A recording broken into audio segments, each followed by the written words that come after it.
বাবা আসে কোন নিয়ে যাও ওগুলো আমার বারান্দার উপর ঢালা যায় গাছ মরে গেছে ওই ভাঙে গেছে আরো মরলে তোলা খায় তাহলে তেল ওরে ভাঙে গেছে গাছ না ভাঙলে তো তুললে আরো বড় বড় আরো না ভাঙলে আরো বড় বড় হইলো এটা করে ভাঙে গেছে গাছে ভাঙে গেছে ওগুলো তুই আর কি করে দেখ না একটা পেঁয়াজের তিনটে চারটে করেছি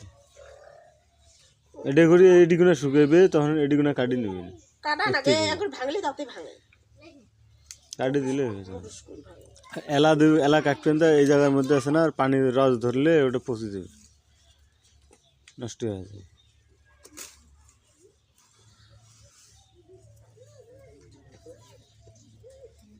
আমি না